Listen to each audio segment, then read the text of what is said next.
Y mi padre, que era el tercero de los menores hacia abajo, toma a mi abuelo en sus brazos y junto con sus hermanos, que era una familia muy grande, mi abuelo le dice que ellos tienen que ver esta situación y arreglarla. Entonces todos mis tíos nacen con esa, y mi papá incluyéndolo, con esa actitud de venganza y de no permitir que nadie pudiese enfrentarlos o pasarlos a llevar. Entonces mi papá y mis tíos nacen en ese ambiente de alcoholismo, de venganza, de pelea, como tripulantes pesqueros de aquellos años. Por eso que nosotros vivíamos de Iquique a Arica. No escapábamos de Arica porque ya mi papá o mi tío habían apuñalado a alguien, le lo andaban persiguiendo. Teníamos que volver a Iquique y en Iquique pasaba lo mismo. Muchas veces yo vi a mi papá, a Yayán, que Oscar y Pachi lo conocen, Pastor Roberto, Sonita también alcanzaron a conocerlo. Muchas veces lo vi apuñalando personas. Veníamos de ese hogar, mi papá cuando estaba sin alcohol, era una persona muy buena, muy buena. El tema era el alcoholismo. Se perdía de la casa cuando ganaba mucho dinero, porque los tripulantes pesqueros ganaban mucho, mucho dinero. Pero nosotros vivimos siempre en extrema pobreza y violencia intrafamiliar. Entonces yo viviendo en ese ambiente, odiando aquello, pensando de que yo no tenía que ser igual a ellos, pero lamentablemente las conductas se van transmitiendo. Y a la edad de 14 años yo ya estaba siguiendo el mismo camino de mi viejo, hasta cuando Cristo me encuentra. Y vengo de una familia, como le dije, les conté, católico, todos católicos. Teníamos un baile religioso, bailábamos ese tipo de indios Sioux en La Tirana. Nosotros nos íbamos 15 días antes que empezara la fiesta. Mi abuela y mi abuelo arrendaban una quinta grande, ahí estaba toda la familia, todos bailaban, todos tocaban. Y a los 14 años, con una sensación de odio hacia mi progenitor, al ver a que muchas veces golpeaba a mi madre, cuando Cristo vino a mi corazón y Él me encontró, porque yo no lo encontré a Él jamás ha andado perdido, el que andaba perdido era yo, y yo no lo recibí, sino que Él me recibió a mí. Él provocó un cambio muy grande en mi vida. Y el primer texto que aprendí fue Hechos 16:31. Y serás salvo tú y toda tu casa. Y el día que prediqué, se fue al cielo uno de mis primos, que fue el último que aceptó a Cristo. 117 familiares entre Iquique, Arica, Santiago. Toda mi familia se entregó a Cristo. Y yo soy testigo de la transformación que hace Jesús en la familia. Y hace muchos años que no muchos años, la verdad, para ser certero, creo que antes de la pandemia, y la pandemia misma hizo enfocar o reenfocar mi ministerio pastoral. Y toda mi exposición en esta hora tiene que ver justamente con ese reenfoque que tengo ministerialmente. Estoy plenamente convencido que este reenfoque no solo tiene que ver con lo empírico, no tiene que ver con mi experiencia particular, sino que esencialmente es absolutamente escritural. Absolutamente escritural. Y es por eso que yo de seguro que usted busca en Google, va a encontrar quizás otros títulos muy similares a aquellos, porque nadie es original de nada. Nada. Pero creo que es pertinente poder compartirlo desde la mirada, no desde la academia, sino desde la experiencia pastoral y personal. La familia, último bastión de la Missio Dei. La familia es un tema troncal en la exposición bíblica. Cuando hablamos de la familia, es evidente que incluimos de manera especial la familia pastoral. Cuando la asociamos a la Missio Dei, la misión de Dios, que resumidamente la señalamos como la iniciativa y concreción redentora del Creador en búsqueda de la creación caída. La sociedad expresada en su cultura está atravesando cambios culturales, como algunos lo han denominado de la manera ya mencionada, en que ideologías contrarias al cristianismo, con palancas comunicacionales muy efectivas, con interés profundo de provocar una especie de retroexcavadora para extraer los principios que han sustentado, sobre todo en nuestra Latinoamérica, la cultura cristiana occidental. A este proceso se le llama deconstrucción. Al respecto, César Vidal, teólogo, abogado y escritor español, señala que hay 3 grandes enemigos para esta filosofía deconstruccionista y diabólica. Él menciona el nacionalismo, la iglesia y por último la familia. Esta última, la más fuerte e importante porque es la que históricamente ha sobrevivido en la narrativa humana a imperios, reinos, guerras, filosofías y religiones no han podido destruirla. La estrategia divina de mantener y traspasar sus principios y valores y conexión con la raza humana ha sido por revelación y confirmado históricamente la familia, el hogar, este núcleo fundamental de toda sociedad, como lo establece la Constitución actual de nuestro país, artículo 1, inciso 2, dirigiéndonos a la fuente de nuestra revelación de fe, que es la Biblia. En esa mirada sinóptica bíblica, la familia es un protagonista innegable. Argumentaremos en el desarrollo de nuestra exposición las bases históricas bíblicas para sostener que la familia es el eje fundamental de la Missio Dei, no solo desde la mirada evangelista, sino también como seno discipulador y formador de los redimidos de Cristo.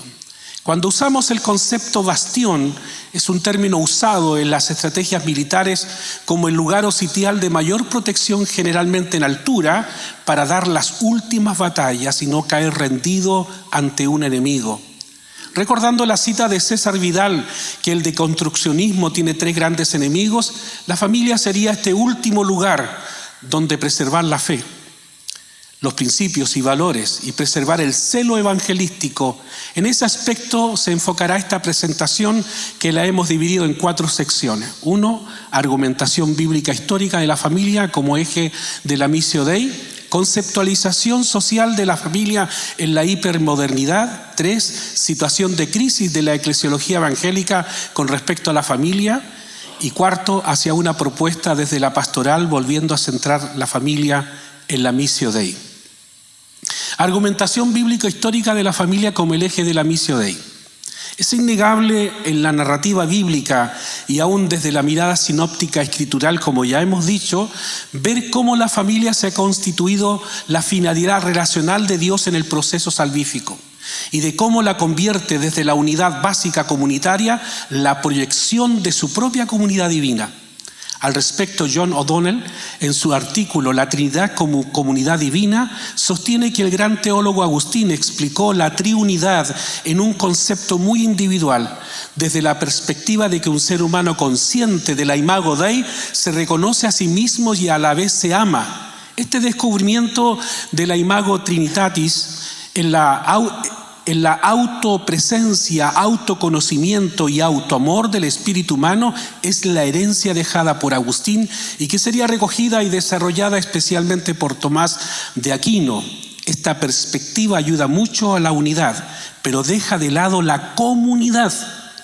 Sostengo personalmente, coincidiendo con muchos teólogos contemporáneos, que la manera de representar de forma más completa la imago Dei, exaltando la comunidad, es en la unidad básica de la familia entre un hombre y una mujer, según lo establece Génesis 1, 26 y 27. Hagamos al hombre a nuestra imagen y conforme a nuestra semejanza, y varón y varona los creó. Amén. Hago un paréntesis al respecto.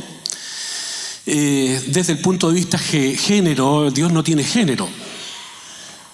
Dios posee cualidades y características de lo que llamamos la hipostasis divina o la persona de Dios, en la cual Él conlleva características femeninas y características masculinas. Y al crear a la mujer, Él representó en la mujer aquellas características y en el hombre también. Por lo tanto, la individualidad, aun cuando básicamente tiene la imagen de Dios, no la representa de manera más completa, sino en la comunidad básica de la familia o del matrimonio que se entregó en el hombre y la mujer. Es la representación más completa desde el punto de vista de nuestra temporalidad humana, es en el matrimonio. Amén. Qué bonito pensar en ese aspecto de comunidad, ¿no? Y de la Imago Dei. La revelación escritural comienza con una familia en el Edén. La segunda oportunidad de la humanidad se gesta por una familia, la familia de Noé. La estrategia de conquista de la tierra prometida dada a Moisés y Josué fue por medio de la familia. Mire lo que dice Moisés en Deuteronomio capítulo 6 en adelante. Estos pues son los mandamientos y estatutos y decretos que Jehová vuestro Dios mandó que os enseñase, para que la pongáis por obra en la tierra a la cual pasáis vosotros para tomarla, para que temas a Jehová tu Dios, guardando todos sus estatutos y sus mandamientos que yo te mando, tú, tu hijo y el hijo de tu hijo, todos los días de tu vida, para que tus días sean prolongados. Oye pues, oh Israel, y cuida de ponerlos por obra, para que te vaya bien en la tierra que fluye leche y miel, y os multipliquéis, como te ha dicho Jehová, el Dios de tus padres. Oye Israel, Jehová nuestro Dios, Jehová uno es. Y amarás a Jehová tu Dios de todo tu corazón y de toda tu alma y con todas tus fuerzas. Y estas palabras que yo te mando hoy estarán sobre tu corazón y las repetirás a tus hijos. Y hablarás de ella estando en tu casa y andando por el camino y al acostarte y cuando te levantes, y la atarás como una señal en tu mano y estarán como frontal entre tus ojos, y las escribirás en los postes de tu casa y en tus puertas. Voy a mandarle una serie de sermones que tengo sobre esta estrategia divina de la conquista de Canaán basada en la familia. Lo vamos a integrar para que ustedes también lo tengan. C. La formación del gran pueblo de Dios llamado Israel comienza con una familia. Desde la tierra de Ur de los Caldeos, donde Dios restablece su misión de redimir a toda la humanidad por medio de una familia, la familia de Abraham. D. El escogimiento del rey más prominente y determinante en la época monárquica unida de Israel fue en el seno de una familia. La literatura sapiensal de los proverbios y salmos, su aplicabilidad se narra en el contexto de la familia. Instruye al niño en su camino, el hijo que es recto es honra de su padre. Y todos los proverbios, entre paréntesis, que como muchos saben, para mí el libro más importante, más determinante en mi vida personal es Proverbios. Estoy nuevamente, para algunos sorpresa, leyendo nuevamente el libro de Proverbios. Porque Proverbio comienza diciendo: para alcanzar sabiduría, para alcanzar conocimiento, para alcanzar sagacidad, para alcanzar justicia, equidad. Dice el 1:7, todo eso se desencadena en la base del temor a Jehová. Yo creo en esa sabiduría divina. Ore al Señor para que Dios le dé sabiduría y conocimiento. Bendito sea el Señor. La redención de la raza humana se gesta comenzando con una familia en Nazaret. Es impresionante cuando uno va a Israel y te llevan en la casa donde vivió Jesús, con su padre José y su madre María. Época que no está muy desarrollada, descrita en los libros canónicos. Pero cuando se desarrolla el Pentecostés, el doctor Lucas narra que en la casa de Juan Marcos, quienes estaba su madre y sus hermanos. Él dejó una herencia, un legado, no solamente de esa mirada salvífica hacia la humanidad, sino también de su responsabilidad con la familia. El nacimiento de la iglesia cristiana, provocado por el cumplimiento de la promesa del Espíritu Santo, fue en una casa, espacio íntimo del hogar donde la familia preserva y transmitía su fe, entre el oikos y el domos, aposento alto, luego la casa de Cornelio, la familia de Filipos y las narrativas apostólicas en reiteradas ocasiones señalaban que la iglesia estaba en la casa de Filemón, de Aquilas y Priscila, ninfas, y ahí están todos los textos donde las casas, el oikos, el domo, como ya lo hemos compartido anteriormente, eran justamente ese motor generador del avivamiento y de la transformación de la cultura y de las sociedades posteriores. El escritor y teólogo Pedro Aranda, en su libro La casa, espacio de memoria e identidad en el Evangelio según San Marcos, sostiene que los términos oikos como domo, para referirse a casa, en los tiempos novotestamentarios no solo representan el espacio físico, sino como el lugar íntimo de preservación y transmisión de la fe. Bueno, hay un cuadro de cómo fue evolucionando la familia en distintas culturas importantes. Se la vamos a compartir, así que no tenga problemas en cada uno con una identidad importante. Al respecto, creo que el modelo que falta en ese cuadro es la familia cristiana.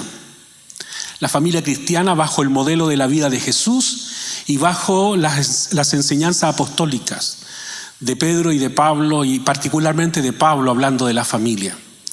Ese núcleo fundamental que se centra en el desinterés de nuestro propio egoísmo por el amor hacia el otro.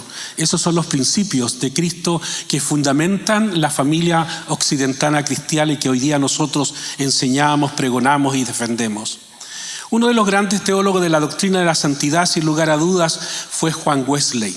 Criado en un seno familiar de principios cristianos, siendo su padre un ministro y su madre, Susana Wesley, una modeladora increíble en la formación del carácter de este gran hombre de Dios, quien fue uno de los gestores del movimiento de santidad en Europa y que luego impactara América, en la que se desencadenó el avivamiento del movimiento de santidad. El principio de la transmisión de fe, formación de carácter, la encontramos en la familia progenitora de Wesley.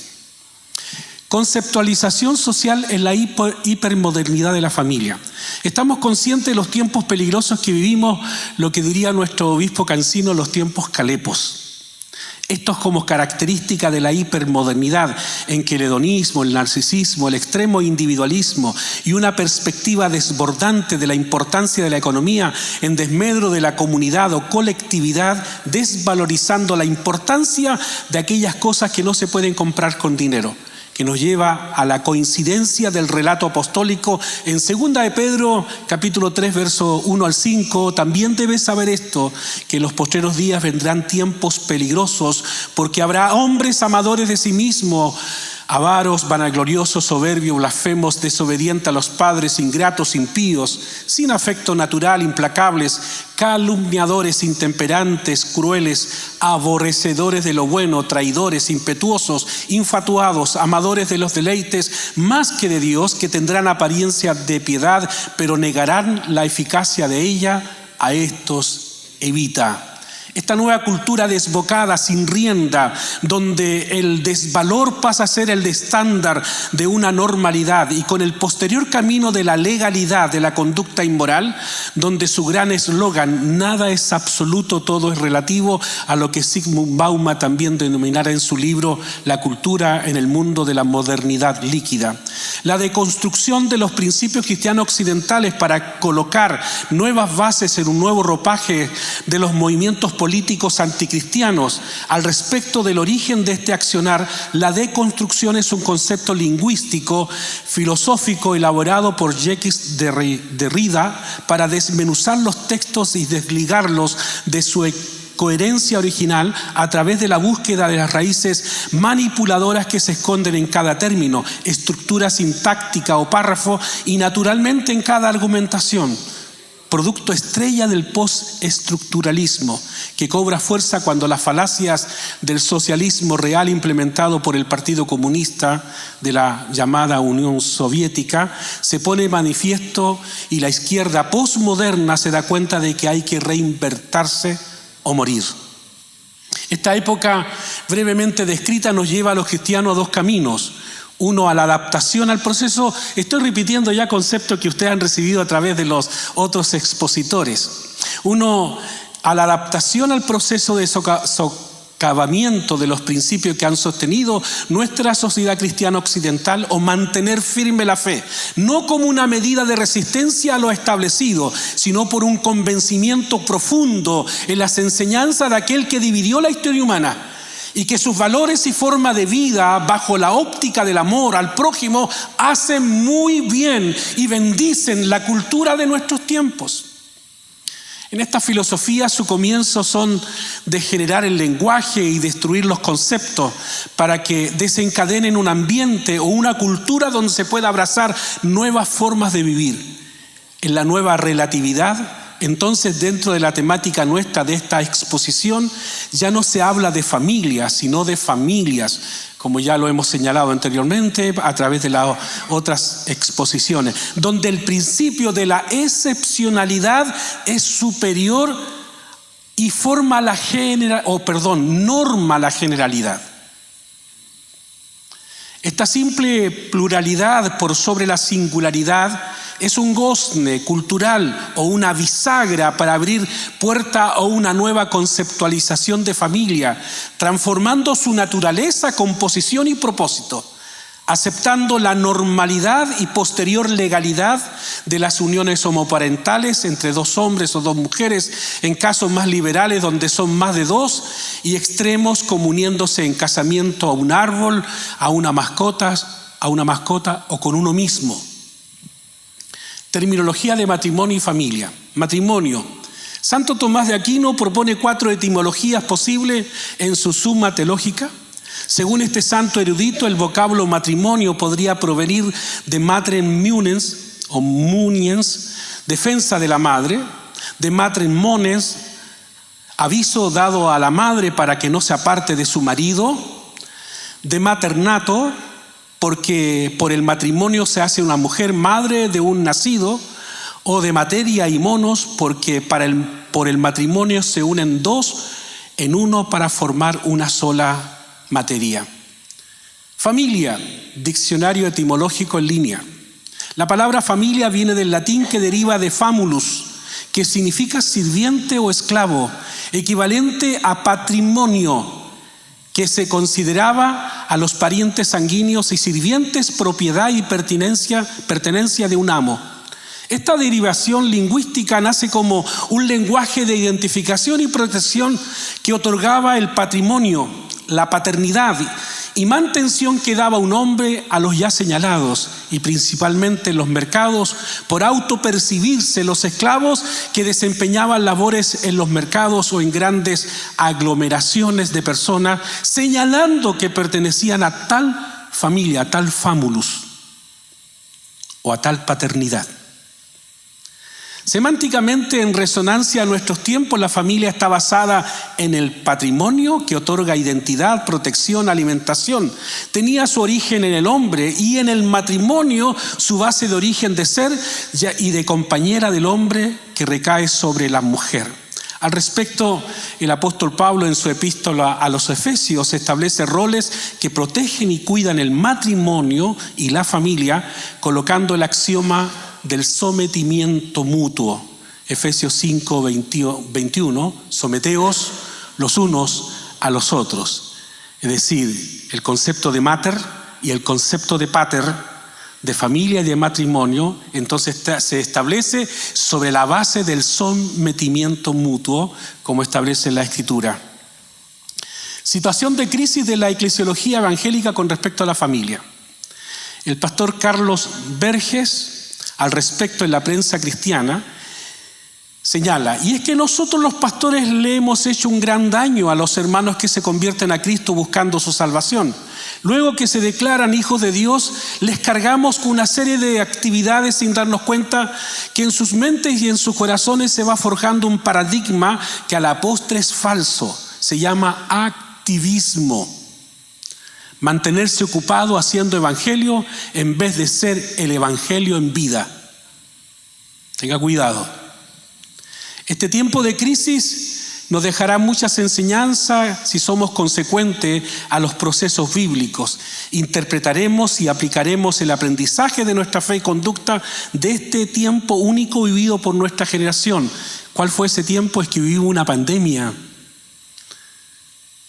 ¿Cuánto reflexionamos acerca de la pandemia? Descubrimos que habíamos entrado como iglesia a un activismo desenfrenado, que ese activismo desenfrenado había dañado particularmente nuestro enfoque misional hacia la familia, pero rápidamente, pasado el tiempo, hemos vuelto a las mismas dinámicas activistas, sin haber engendrado en nuestra eclesiología una práctica distinta que responda al aprendizaje obtenido. Señor nos ayude, queridos pastores. Entonces, amigos, Dios es soberano y Él permitió que viviésemos una pandemia para llevarnos a la confrontación de nuestros grandes errores. Nos hizo volver al hogar para observar la realidad de nuestra familia. Nos alejó de la institucionalidad o programática activista eclesiástica, donde con tristeza puedo decir que en algunas congregaciones tenían todos los días de la semana ocupada con activismo, robando el tiempo de la familia, los espacios de comunicación y comunión del hogar. Pero si en el hogar se mantiene el individualismo y egoísmo comunicacional, si no hay vida de familia, entonces son responsables los padres. Amigos, vuelva a la mesa con la familia, vuelva a tocar los temas de trascendencia, que su hijo vea un verdadero interés en usted por ellos. Centre como nunca el valor de la Biblia en el hogar, que vean sus hijos que usted se ha convertido en un padre que los ama verdaderamente y que no descansará hasta que sus hijos tengan un verdadero encuentro con Jesús y que les enseñara a ser amadores de la palabra de Dios. Cuando Cristo llegó a nuestra familia, mis padres se convirtieron en ejes fundamentales para que nosotros pudiésemos ser lo que somos hoy día, cristianos, hijos del Señor. Mis 4 hermanos restantes, somos 5, todos servimos a Cristo. Cuando se convierte mi madre, recuerden que yo tenía 14 años, ella llegó posterior a los caminos del Señor, pero Dios obró tanto que fue formando nuestra vida. Y ese padre golpeador, enajenado de nuestra realidad económica, se convierte en un cuidador y protector de nosotros hasta los últimos días. Y ese padre que yo odiaba y que quería golpear cuando yo creciera, ya en los últimos años gastado en silla de rueda, producto de un Parkinson, que cuando niño lo veía grande, fuerte y claro, lo vi pelear como señalé, cuando me acercaba en los últimos días de su vida en esa silla de rueda y lo vi gastado y agradeciendo todos sus años entregado a nosotros después de que se convirtió, tenía un respeto tan grande por él. Y hago referencia al Padre Nuestro. ¿Cuál es la palabra que usa Padre del griego? ¿Se acuerdan? Abba. El Señor Jesucristo enseñó que no es del griego literalmente, es del arameo. Es del arameo. Y nosotros en nuestra lingüística sencilla a veces pensamos que Abba o Adva, como algunos señalan, tiene que ver con ese niño balbuciante dirigiéndose al Padre para buscar alguna acción que sacie su necesidad. Pero los lingüistas más serios señalan que el término arameo Abba es de un hombre grande dirigiéndose a su Padre en el reconocimiento de lo que significa ser padre. Y hay una actitud de respeto y de reconocimiento. Ese es el sentido que Jesús usó en Mateo capítulo 6, verso 9 en adelante. Padre nuestro que estás en los cielos, santificado sea tu nombre. Venga tu reino, hágase tu voluntad como en el cielo, así también en la tierra. El pan nuestro de cada día, dánoslo hoy y perdona nuestras deudas, como también nosotros perdonamos a nuestros deudores. Y no nos metas en tentación, mas líbranos del mal, porque tuyo es el reino, el poder y la gloria, por todos los siglos. Amén. Gloria al Señor. Debemos como iglesia procurar que las familias recuperen los espacios de comunicación y comunión del hogar. Pero si en el hogar se mantiene el individuo... Ya eso lo leímos, ¿ya no? Sí, creo... A ver, sigamos. Si no hay vida de familia, entonces son responsables los padres. Amigos, vuelva a la mesa con la familia. Ya lo leímos. Creo sostener más que nunca que hemos equivocado el enfoque eclesiástico y ministerial. No hemos sido capaces de revertir el modelo imperado por el posmodernismo, donde los padres cada vez están más ausentes y sin injerencia en su rol de formadores de discípulos de Cristo en sus hogares. Hemos estado más preocupados en un discipulado utilitarista y de servilismo a los imperios eclesiásticos que en el empoderamiento de los padres en ser sostenedores y transmisores del amor y temor a Dios por medio de un conocimiento más claro y profundo de las Escrituras Sagradas. Debemos preocuparnos junto con el dejar un mejor país a nuestros hijos. Guillermo, esta frase te la he escuchado varias veces. Debemos preocuparnos junto con dejar un mejor país a nuestros hijos. Es mejor dejar hijos buenos a nuestro querido país. Debemos prevenir que nuestros jóvenes al llegar a la educación superior sean convertidos en ateos, herejes, gnósticos, rebeldes y amadores de sí mismos. Debemos asegurarnos que nuestros hijos y nietos tengan una verdadera experiencia con el Salvador Jesucristo y guiarlos a la comunión y formación de su carácter como discípulos de Él. El rango etario que menos se conectó en los tiempos de pandemia fueron los adolescentes y jóvenes. Nosotros dijimos torpemente como pastores y como gente que estaba metiéndose en la tecnología comunicacional, ahora sí vamos a captar a los jóvenes, a los adolescentes. Fue el rango etario que menos se conectó. Y el rango etario que más se conectó son aquellos viejitos que no tenían idea de esta tecnología, que cómo se usa el Zoom, hija, ayúdenme, venga. Y saben, la explicación es esta. Algunos lo analizan desde el punto de vista sociológico, diciendo los jóvenes tecnológicamente van mucho más allá, van más avanzados que nosotros. Por lo tanto, el Zoom, el Facebook, ya no corre para ellos. Pero me gusta más la explicación espiritual pastoral. Esa generación no se conectó porque no tenían una identidad clara con Jesús.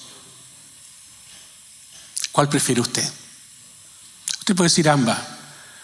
Estoy muy preocupado porque no estamos logrando que nuestros jóvenes, nuestros adolescentes tengan una identidad clara con Jesucristo. Como iglesia estamos equivocando el rumbo. Las estadísticas sí lo señalan. No hay otra forma de medir objetivamente la misión de la iglesia en nuestros tiempos y como son las estadísticas. Algunos ejemplos. Hace 4 años One Hope, que es una agencia muy respetada a nivel mundial, que estudia el fenómeno de los niños, de los adolescentes, de los jóvenes, nos comunicó al mundo cristiano evangélico en una encuesta a nivel mundial para graficar las conductas de los niños, adolescentes y jóvenes, donde nos señalaron que la deserción de la fe de los jóvenes a nivel mundial era del 54%. Es decir, de 10 niños de nuestra escuela dominical, cada 6 de ellos abandonaron la fe. Esta cifra no es tan alarmante como la que registra Chile, en que el abandono de la fe de los jóvenes alcanza al 72%. Es decir, 10 de nuestros niños de la escuela dominical, 7 de ellos abandonó la fe. En la universidad hay grupos de jóvenes cristianos que se aglomeran para mantener la fe. Uno de estos grupos, hay varios grupos, señalaron que por primera vez, año 2024, estoy hablando de ahora, en Chile, los jóvenes ateos superan a los creyentes, a los cristianos. Si las redes como organización para objetivizar la ayuda a los géneros, identificándolos como redes femeninas o redes masculinas para mujeres y otras para hombres, si estas no desencadenan en beneficio de la familia o del matrimonio, es una estrategia que no está alienada con la verdadera missio Dei. Está siguiendo solamente usted una estrategia contemporánea, pero que no es bíblica. La iglesia no discipula a nuestros hijos. Somos los padres, los formadores y discipuladores de las futuras generaciones de cristianos que transformen nuestra sociedad. La última encuesta realizada por One Hope señala que en Latinoamérica los adolescentes y jóvenes están dispuestos a escuchar a sus padres y estos alcanzan un 68%, están listos, están dispuestos para escuchar al papá, a la mamá. Esta estadística, que solo un 3% está dispuesto a escuchar a un líder religioso, llámese maestro de escuela dominical, consejero, líder, pastor, apóstol, arcángel, patriarca, lo que sea. Solo un 3%. Es decir, que la familia sigue teniendo la oportunidad de retomar la formación de nuestros hijos. Es la familia. Ante la crisis que hoy vive la puesta en escena de la iglesia en su dinámica hacia la familia como agente preponderante de la Missio Dei, hermano, nosotros debemos obtener esto como una gran oportunidad. En una conversación de dos pastores en Europa donde la familia y las familias cristianas están en crisis, los jóvenes no se quieren casar y por lo tanto no ser padres. Yo tengo un hijo que tiene 34 años y todavía no se quiere casar. Y responde justamente a estos tiempos. Estos pastores conversaban y al respecto uno que estaba solucionando ya con éxito esta problemática le pregunta al otro si habla acerca de la familia. La respuesta fue que sí. Y luego le pregunta si predica y enseña lo siguiente: ¿predicas y enseñas con propósito? ¿Por qué y para qué se creó la familia? ¿Enseñas el mandamiento de multiplicarse y dominar la tierra, tener muchos hijos y a través de ellos apoderarse de la cultura? ¿Enseñas y predicas sobre la función y el propósito educativo de la familia, enseñando a los niños en el Señor? ¿Les enseñas el propósito de la familia como institución de Dios para las decisiones y acciones económicas? ¿Les enseñas sobre los padres como protectores y conquistadores? ¿Les enseñas sobre la función de la familia como agencia de bienestar? ¿La única institución ordenada por Dios para cuidar de los pobres y necesitados? Esta realidad descrita lamentablemente está ocurriendo en nuestras iglesias de Latinoamérica y particularmente de Chile. Amados, sostengo que la mejor versión de una iglesia es una familia inserta en la Missio Dei. Hacia una propuesta desde la pastoral volviendo a centrar la familia en la Missio Dei. Uno de los procesos administrativos más sencillos es la evaluación, si solo se queda en la observación, criticidad y reflexión. La relevancia de la evaluación son los ajustes. Nosotros evaluamos muy sencillamente, no hacemos ajustes. Esta dinámica propia de los organismos que se adaptan al medio donde están sin perder su naturaleza esencial. Amados, la iglesia como organismo vivo debe actualizar su dinámica misional sin caer en el facilismo del gramscismo. Ya lo explicó Ricardo, Antonio Gramsci, político e ideólogo que está imperando, esta es una frase, Antonio, es entre paréntesis, quiero volver a leerla. Debe actualizar su dinámica misional, hablando de la iglesia, sin caer en el facilismo del gramscismo político e ideológico que hoy está imperando en nuestra sociedad, donde uno de los principios es no considerar los textos como fuentes de interpretación de la realidad, sino la única fuente válida es la observación del propio sujeto para crear su nueva cultura en la sociedad.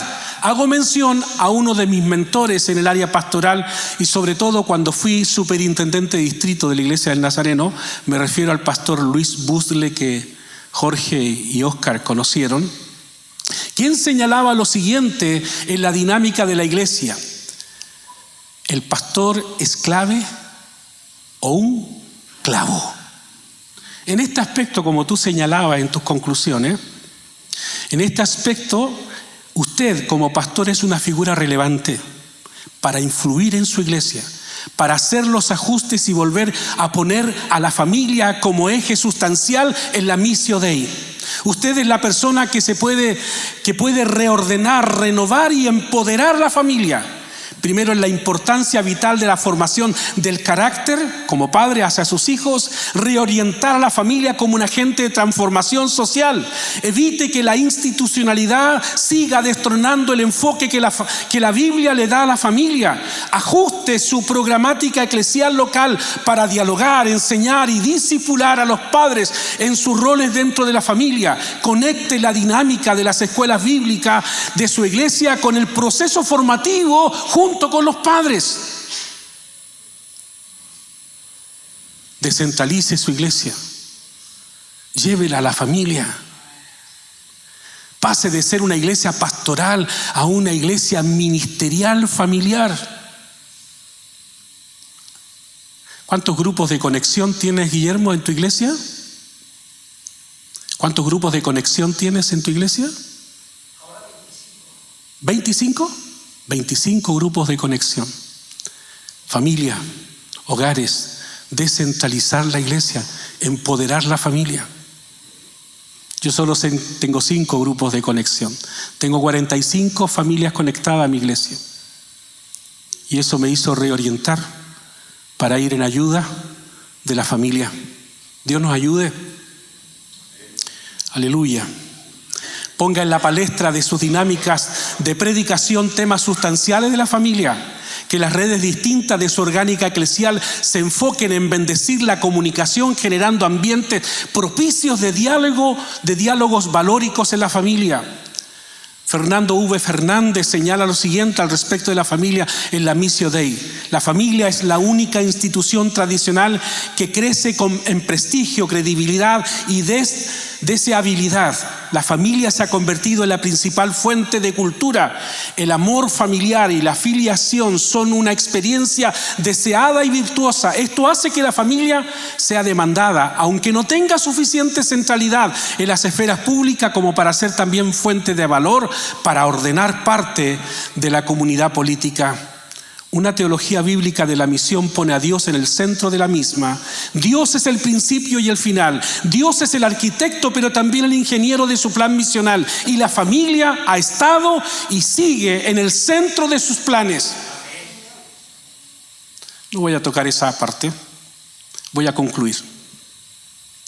Mis amados pastores y amigos del ministerio, esta sencilla presentación tenía el objetivo de tener un breve conocimiento de la realidad de nuestra cultura como nación, como la filosofía ideológica está socavando las bases de una sociedad cristiana occidental, la deconstrucción con sus bases en los principios de Gramsci, para establecer el mecanismo ultrahumanista, donde el mecanismo de interpretación y de nueva conducta del ser humano hipermoderno es su propia sensibilidad, la objetividad y la ciencia y las bases interpretativa de los textos, incluyendo la Biblia, quedan supeditados a las interpretaciones sensoriales del mismo, es decir, a la autopercepción.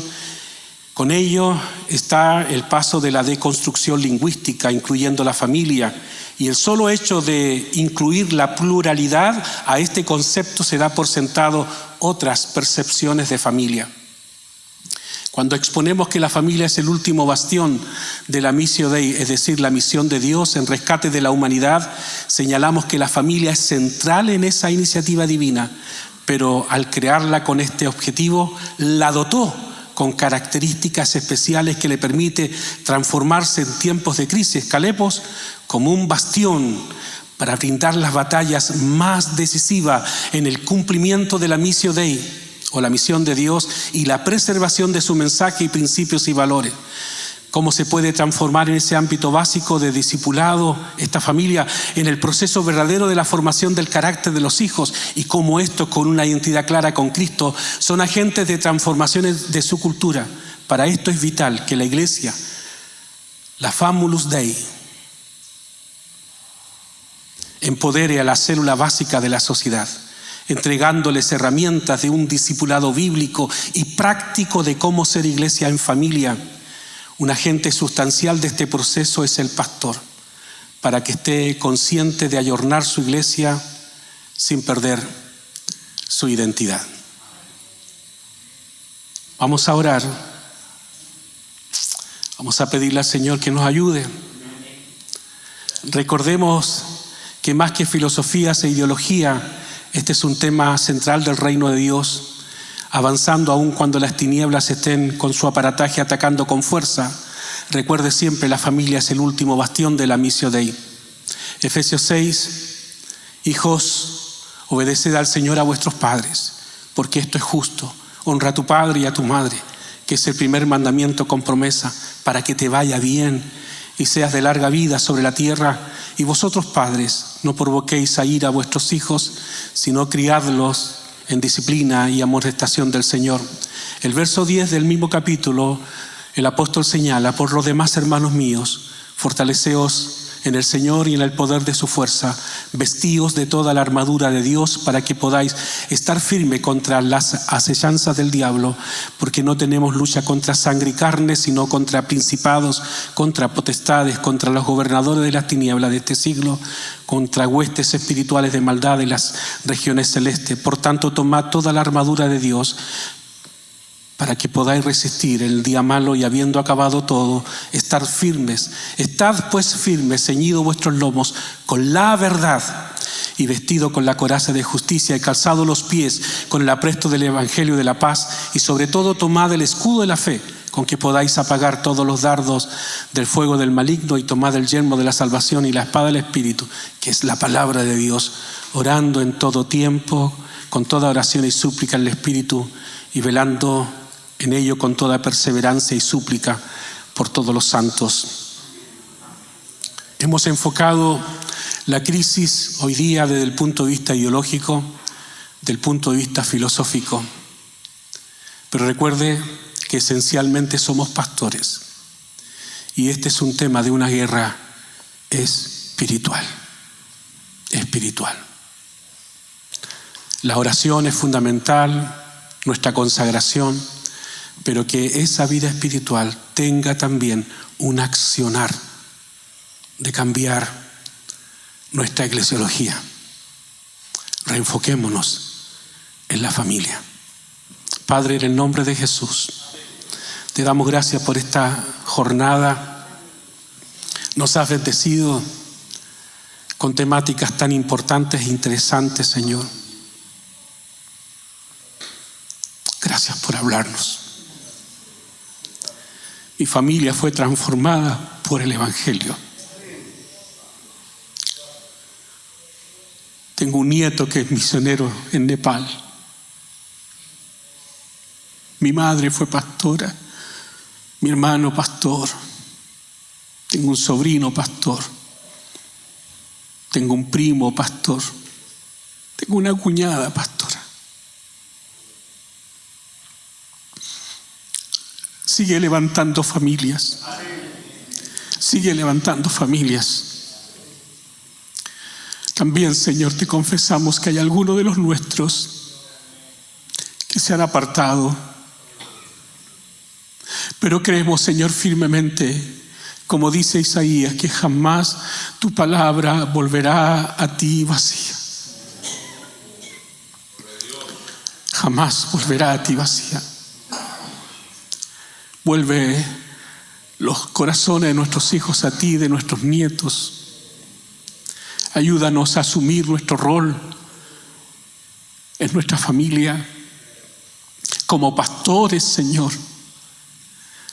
A mirar la familia como ese bastión importante de guerra contra esta lucha espiritual que estamos viviendo.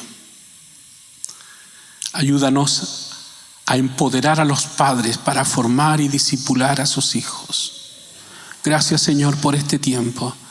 Gracias, Señor, por tus enseñanzas.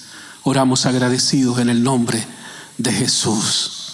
Amén y amén. Gloria al Señor.